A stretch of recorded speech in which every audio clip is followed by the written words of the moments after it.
Hello again, and welcome back to another episode of Learning to Play Traveler Mongoose 2nd Edition.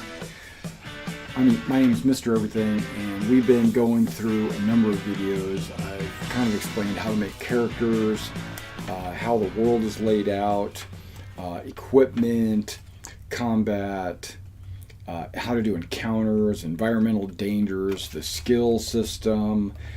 We've gone over quite a bit so far. I'm almost all the way through this book.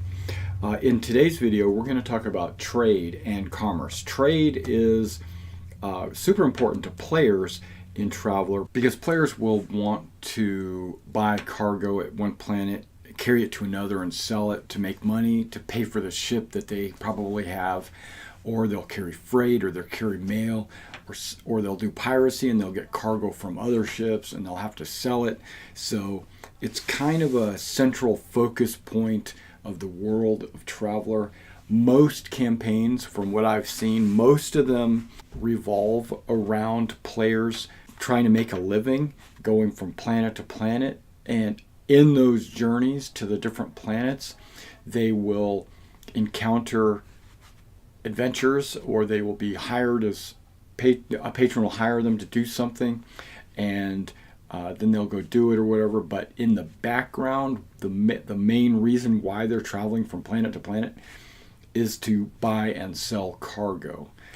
So it's good to have a cargo ship, but that's not every game, but that's the majority of the games. So let's go ahead and flip to page 207. And as you can see, I've got the rulebook right here so that you can follow along with me. On 207, it talks about as you explore the galaxy, travelers have plenty of opportunities to earn money. In Mongoose 2nd Edition, if you notice the referee note, they recommend to just let the players control their own destiny. Just give them a copy of the trade section and let them figure out what they're going to buy, what they're going to sell. Let them roll the dice. Let them add the money, subtract the money, and keep track of that. And that'll free up the referee to worry about the adventure. I find that the referee should never, in any game, any game, Champions, Mutants and Masterminds, D&D, Call of Cthulhu, nothing. The player should never relinquish control of his world to the players. Even if it's just charts and die rolls, I don't let the players see the charts or see the die. They don't know what's possible. I don't want them to know what's possible. When they stumble upon that cache of diamonds that this guy is selling, I want that to be like a surprise. I want to introduce the character that's selling them the diamonds. I don't want to give them the book and reduce trade to just numbers. That's not a role-playing game. That's a die role-playing game. And I want to make the interaction between the broker and the players to be something to remember. Or when they talk to that merchant that's selling them the acid that they have to carry to the next planet because that planet is desperately needing some acid, that they negotiate prices, or he tells them that they can only be delivered on Wednesday or whatever. I want it to be an interaction, not a die roll. So we talked about passengers already during the ship operations, right? The high, middle, and low passage. You can make some money. Now, to get high passengers, you have to have at least a steward for every 10 passengers you're going to bring. Low passage, you got to have cryo berths. The low passage, what do they call them? Low berth.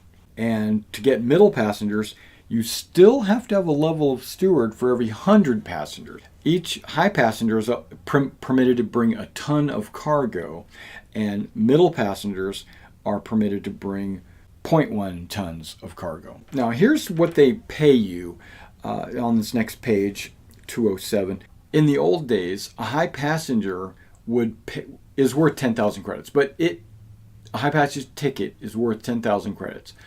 But depending on how far you travel, you can't just buy one high passage ticket and expect to go from the capital to Regina. You can't do it. Every parsec traveled, hexes, high passage will generate a number of credits for you because they will pay you for the distance traveled.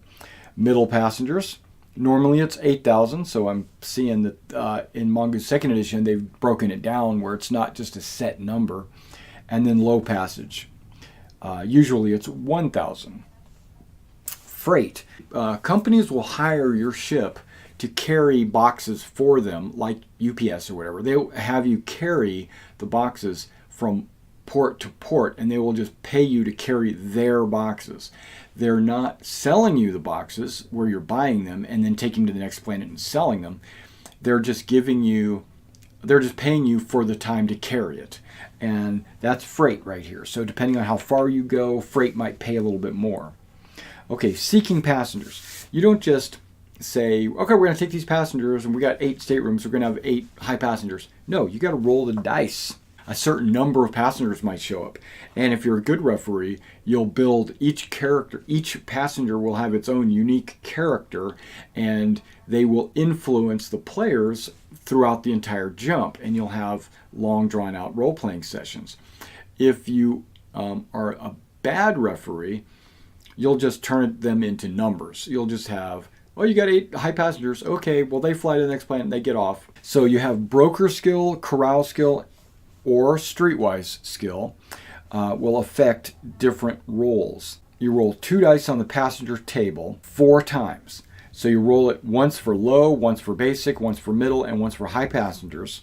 And you apply the following modifiers. If you have a steward, his highest steward skill on the ship, right? He's the chief steward. And when you're rolling for high passengers, you get a minus. When you're rolling for low passengers, you get a plus. And the world size, because if there's nobody on the planet, you're not going to get any passengers. But if there are tons and tons and tons of people on the planet, you're probably going to get a lot more passengers. So depending on the population of the world, you will get modifiers. Now, having said that, I thought about this earlier. Should I go over the world characteristics first so that you know what all the numbers are? Size, atmosphere, government type, population, hydro level. And I thought about it and I said, nah, they can grasp the concept, because every one of those have a number assigned to them to give you a scale. So when you generate a solar system, you can assign numbers to all these planets, so you know like how big it is, how much water it has, what type of atmosphere it has, things like that. And right here, if the world population is 1 or less, you get a -4, etc. Starports. A and B are the best, but A is going to give you a plus, and an X starport means there isn't one. And then amber zone and red zone, we haven't really talked about that either, but on the map, if there's a yellow circle around it, it's an amber zone. Amber, yellow. And if there's a red circle, guess what? It's a red zone. Red zones mean players are not allowed to go there. You're not permitted. It's illegal. And yellow means the Traveler's Aid Society, which is an independent organization, has put a warning out saying that if you go to that planet, there could be trouble.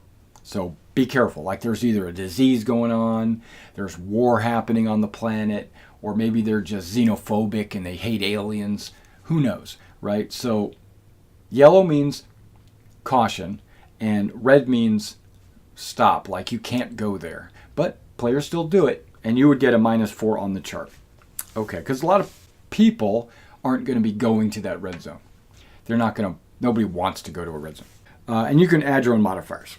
Okay, so what you do is you roll on the chart 1 to 20, right, with that roll that's modified on the left side, to get a die roll amount. So this is a chart that gives you a die roll amount. So let's say the total modifier is a 10. You roll 3 dice, and that's how many passengers show up in that category. Freight. If you don't want to risk speculative trade, you go for the safer option, which is freight. Major cargo, minor cargo, and incidental cargo. You roll 3 times. You roll to see the major cargoes, the minor cargoes, and the incidental cargoes. So major cargo just means you roll a die times 10. That's how many tons are in a major cargo.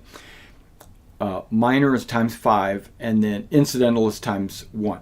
To determine how many lots, and this is what is in each lot. So to find out how many lots there are, You roll on the next table, a 208, and this is affected by your broker or streetwise skill. And if you're rolling for major, it's -4, and if you're rolling for incidental, it's +2. Because there's going to be a lot of incidental cargo lots available. There's going to be very few major lots available.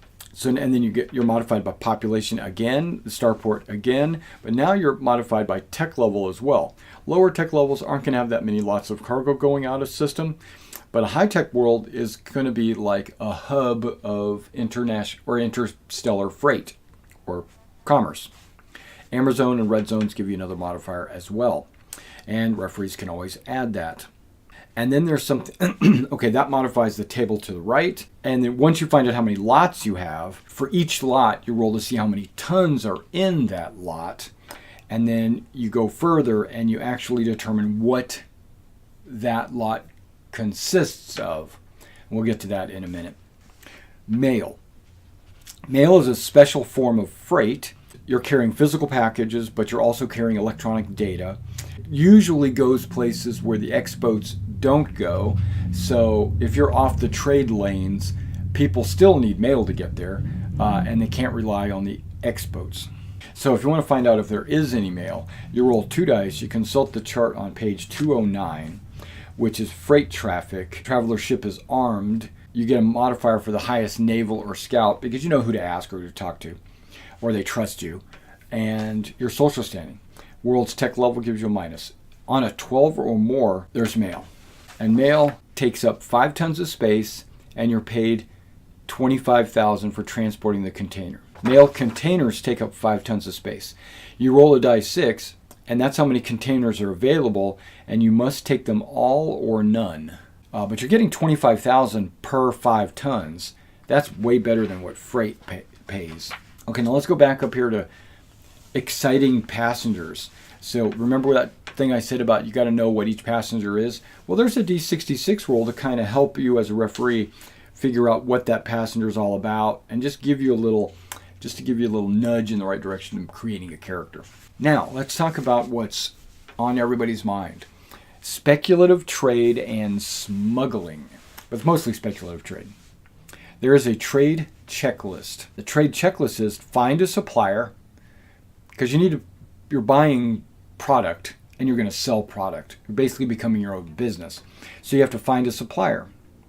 Then you have to determine if goods are available, determine the price, purchase it with money, travel to another market, find a buyer, and then determine sale price. On worlds regularly visited by trade vessels, finding a supplier is easy. Starports will have brokers and dealers looking for people that want to buy their wares. And you can search for multiple suppliers. You just get a -1 for every previous attempt on a planet in the same month. The following skills are used to find suppliers: average, broker, education or social.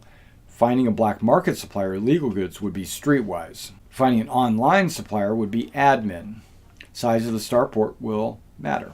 So yeah, you're usually rolling an 8 or better, and just depending on the skill used will be the type of supplies you're finding. Determine the goods. They're divided into 2 categories, common and trade goods. Common goods can be purchased on any world. Trade goods are usually found on a world with a matching trade code, because on those stat blocks, it'll say like non-industrial, or it'll say agricultural, or it'll say industrial, or something like that. And then the tons available will be also listed. A given supplier, once you to find a supplier, he has all common goods available. The trade goods that match the world's trade code, and a D6 randomly determined goods. Roll on the trade goods table to randomly determine which goods are available, and then you determine the price. And the trade goods are on the next couple of pages, but let's go back to price. You roll 3 dice and you apply the following modifier, right? You got the broker skill that's going to help you reduce the price, plus any DM from the purchase DM column, which is on the next page, the trade goods, minus any DM from the sale DM column. That's when you go to determine if you're selling it. And then some suppliers have DMs. And then you roll, and you can see the number goes 1 to 23, and the higher you roll, the lower the percentage of the purchase cost is. So the best you could get is 25% of its base value. So if it's 1,000 credit cargo, per ton, you could pay 250 credits per ton. And then the odds are when you go to the next world, you're going to make a profit, because let's say you roll an 11, which is 100% sale price. Now they're going to pay you 1,000 credits for the ton, and you only paid 250. Okay, selling goods. Selling goods works just like purchasing them with the following. Traveler has to find a buyer instead of a supplier. Just basically the name of the roles are the same. And then when selling the goods, add the sale DMs instead of the purchase DMs. If you don't like the price, you can look for another buyer or wait a month. Okay, so now let's look at page 212 and 213. It's a D66 roll from 11 to 66, and let's just 25. Let's see what that says. Advanced vehicles. So they're selling vehicles. How many tons is that? One die times 5. So it could be anywhere from 5 to 30 tons. And the base price is 180,000, right, for that ton. And then for the number of tons that it was. You could buy 2 or 3 of them, however you want to fill your cargo holdout. And then your purchase DM would be, if you're on a high-tech world, you add 2, because the vehicle's probably high-tech. If you're on an asteroid or a rich planet, you add 2 to the sale DM. And then over here, it's basically an example of what it is. Air rafts, spacecraft, grav tanks, and other vehicles up to tech level 15. That's just an example. And you could roll like really inexpensive things like common consumables, which would be like food, drink, and other agricultural products. It's only 500 credits. So it's not really worth buying, because even if you double it, you're still only making 1,000.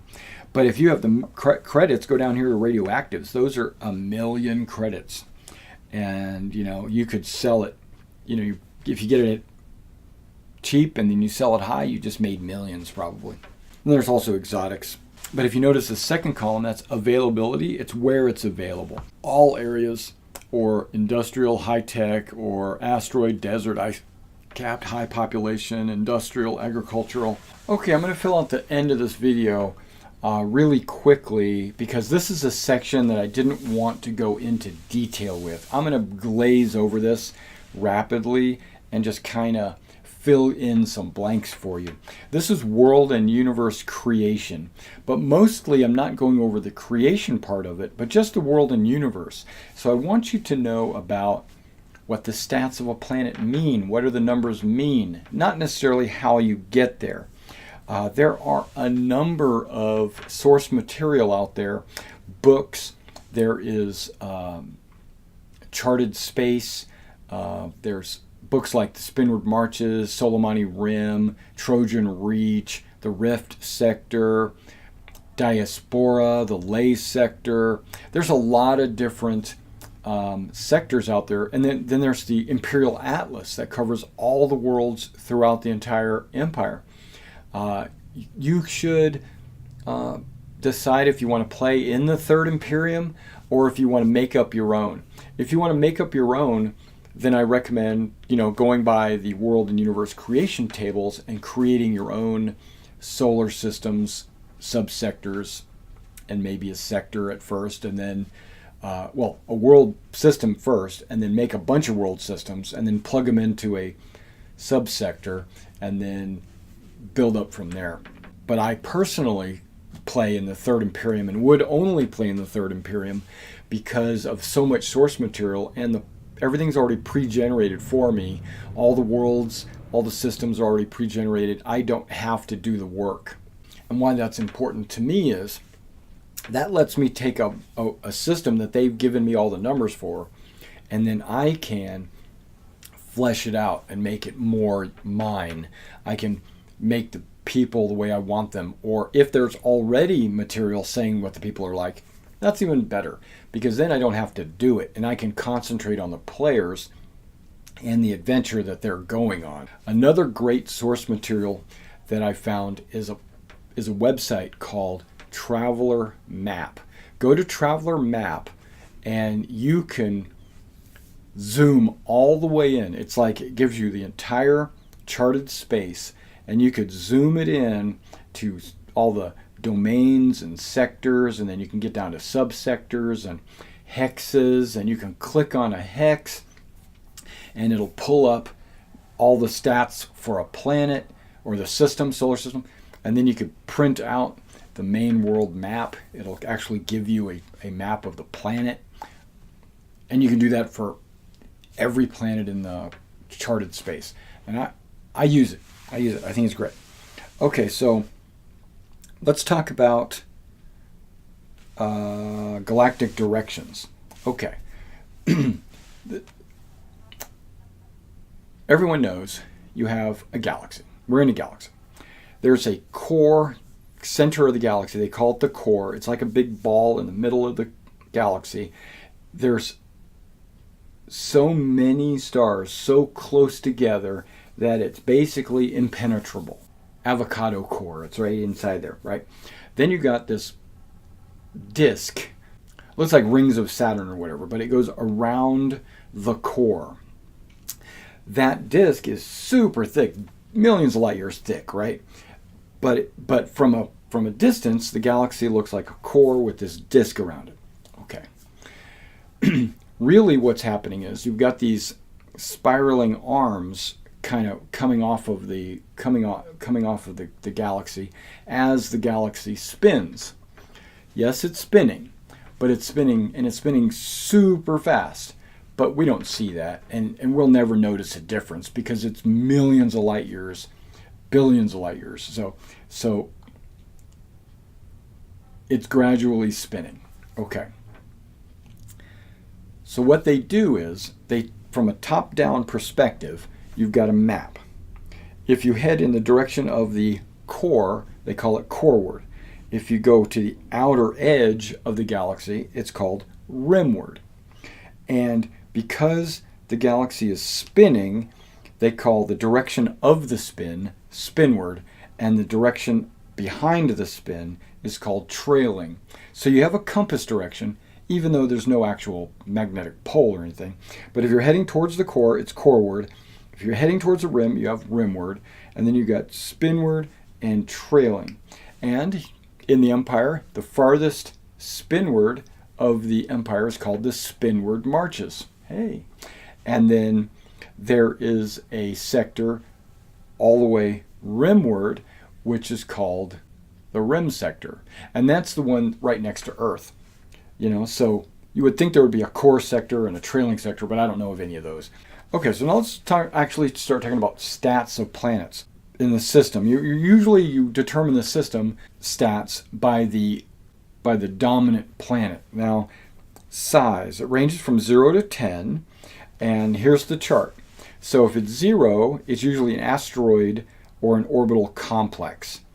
And then it gets bigger and bigger, and they give you some examples. They're saying Earth is a size 8 planet, and how many gravities the size would give you. And then anything size 10 or better really is a 10. And those are things like, a really large planet. Because when you go to a gas giant, it's no longer inside the planet's size anymore. It's its own special thing. It's called a gas giant. Okay, then you have atmospheres. You have not the atmosphere pressure per se, but more like atmosphere type. And just quickly, if you look at reading world profiles, you got the name of the world, you got the hex number, the 0101. That's upper left-hand hex of a chart. And then you got this letter code, this numbers and letter code. You have no idea what that is. The first letter, this Charlie there, is a starport. Then it goes size, A, so it's big. Atmosphere type, 6. It's okay. Hydrographic percentage, A, that means it's close to 100% water. Population, 6. Government type, okay, that population type 6, think of it like this. A number with 6 zeros. Okay. Population, government type is a 4. Law level is 3, fairly low. And then it goes dash, tech level. Tech level is a 9. And then the next one's The N is if the next thing would be any bases, and the N means there's a Navy base. If there was an S, it would be a scout base, or if there was no letter, it would be no base. Then trade codes, it's rich water world. If there's any travel codes, so like that A means it's an amber zone, which is caution. Okay, atmosphere types. You got tainted, exotic, corrosive. Okay, corrosive means it's dangerous, like your hull of your ship is getting eaten away by acid. If you get out of your ship in your a non-protected vac suit, it will fail after a time. Okay, and here's the atmosphere chart. It goes from 0 vacuum to 15. And you notice that they put letters by the numbers 10 to 15 because they use a hexadecimal system. Everything is one digit. So 10 being a 1 and a 0 can't exist in the chart because that would mean it would be a 1 and a 0. So they put A instead. A equals 10 in hexadecimal. Composition, it tells you what it is. Examples of where you might find it. What kind of atmospheric pressure would be there. And then survival gear required to survive in that type of atmosphere.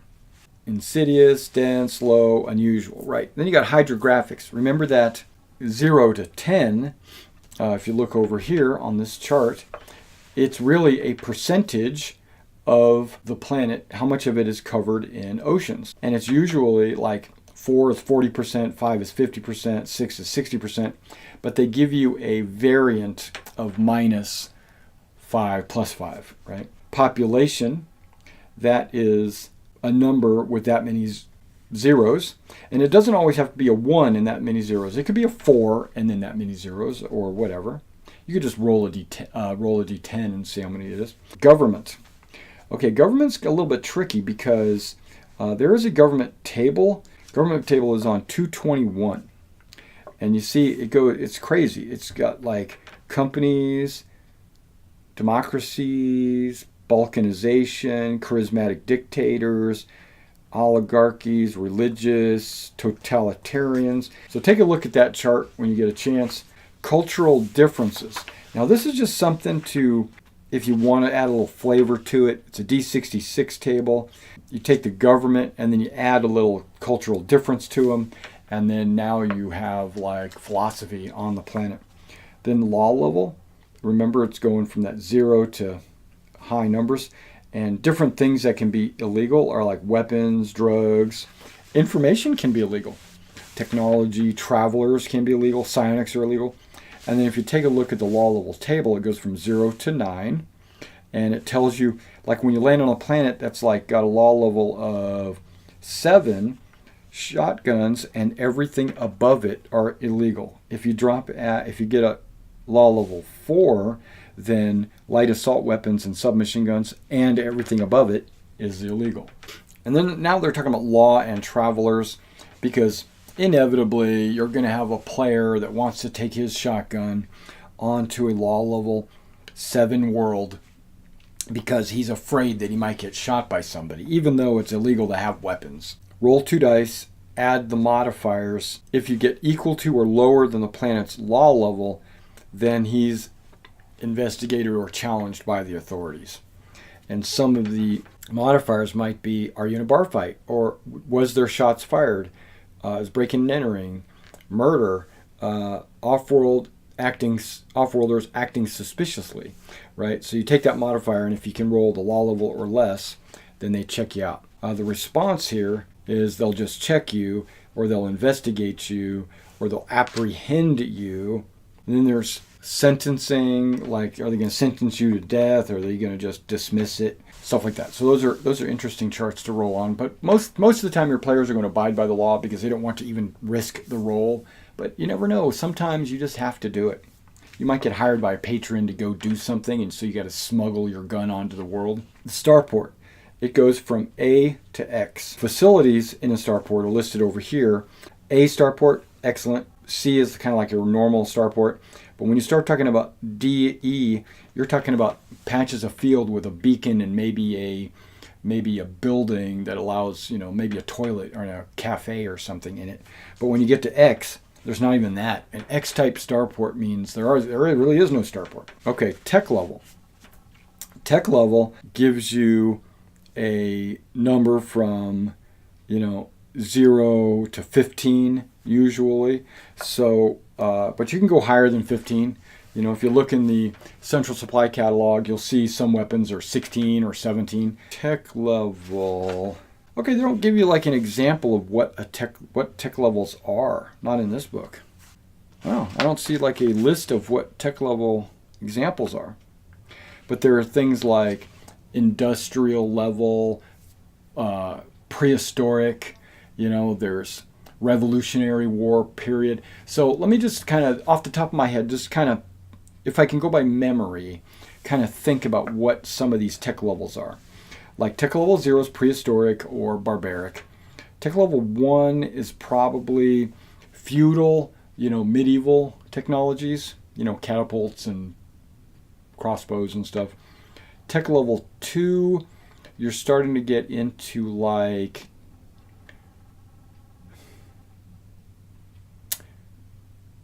the late Renaissance, where they started to have cannons. And then Tech 3 might be like the American Indian, like the French and Indian War or the Revolutionary War period. Tech 4 and 4 might be World War II, World War I actually. 4 is probably World War I. 5 is probably World War II. 6 is more like the Korean War. You're starting to get into a little bit more higher technology, radios and electricity, stuff like that. And then 7 would be the Vietnam War. You're starting to, maybe not even Vietnam, maybe World War II. No, we're past, close to Vietnam War. So you're starting to see helicopters on a wide basis. You're starting to see television. And then Tech 8 would be Earth today. So you're looking at pocket computers, cell phones, personal desktop computers. You're seeing satellites, space travel, landing on the moon. That might have actually been on 7, landing on the moon, but landing on 8 might be the beginnings of robotics and grav vehicles, stuff like that.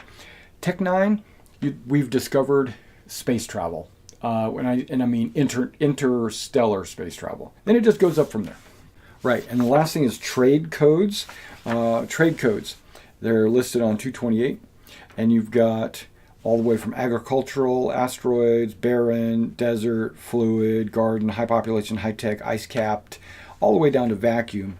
And those are the codes, A, G, A, S, B, A, D, E, all the way down. They're pretty self-explanatory when you read them. And this is where they would be found. So if you generate a planet, it will fall into one of these or multiples of these categories, and you assign it its trade code. All right, now there's only a couple more things left to finish out this series. I kind of want to go over the different ships, just give you a rundown of what ships they have in the book. And then also, the last thing I want to talk about is the psionics rules. And then this series will be over, and then I'll give you a recap. So until next time, I'll catch you in the next video.